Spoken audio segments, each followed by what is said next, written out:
সিহঁতৰ কোনো অফিচ নাই, কোনো একো নাই। মানে এই অসমৰ পৰা সহজ সৰল ল'ৰাবিলাকক নি বিদেশত নি চৌদিৰ পৰা টকা লয়, আকৌ এই যিবিলাক মানুহ নিব সিহঁতৰ পৰাও টকা লয়, লৈ পেলাই মানুহবিলাকক ফচাই দিয়ে ইয়াত, আৰু ফচাই পেলাই আকৌ সিহঁতৰ এই নিৰীহ মানুহক মা দেউতাকক আকৌ টকাৰ ডিমাণ্ড দিয়ে, পৰিয়ালক টকাৰ ডিমাণ্ড দিয়ে। আজি যোৱা মাহত আমাৰ এই কপাচবাৰীৰ পৰা এটা ল'ৰা গৈছে, এই ল'ৰাটোৰ পৰা 1,40,000 টকা লৈছে, ফোনপে'ত লৈছে চব।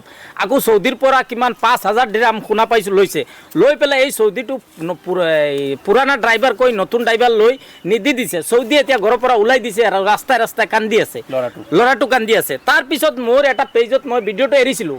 এতিয়া মোৰ ওচৰত কমচে কম চৌদি আৰবত কমচে কম 20জন ল'ৰা ফাঁচি আছে, আৰু কান্দি কান্দি অসমৰ মুখ্যমন্ত্ৰী ছাৰ আৰু বিদেশ মন্ত্ৰী ছাৰ যি ইণ্ডিয়ান এম্বেচি যে সিহঁতে কান্দি কান্দি কৈ আছে যে এই কেইটাৰ কালপিট কেইটাৰ ওপৰত এই মুৰাজাৰ এৰিয়া মিনাজ আৰু নেৱাজ এই দুটাই বিনা চৰকাৰৰ পৰা মানে কোনো বিনা এগ্ৰিমেণ্টত ইয়াৰ পৰা মানুহ নি পেলাই ইয়াত চৌদি আৰবত নি মানুহ সিহঁতে মানুহ ব্যৱসায় কৰে আৰু মানুহ ইয়াক ফচাই দিয়ে, আৰু মানুহ ৰাস্তা ৰাস্তা কান্দি আছে। গতিকে এই ইমদাদৰ দেউতাই দিয়ে আমাৰ যাওক মুম্বাইত গ'ল। মুম্বাইত যোৱাৰ পিছত ফেব্ৰুৱাৰীৰ 8 তাৰিখত তাৰ ইণ্ডিগ'ৰ ফ্লাইট আছিল, তাৰ পৰা জিদ্দাত গ'ল চৌদিত।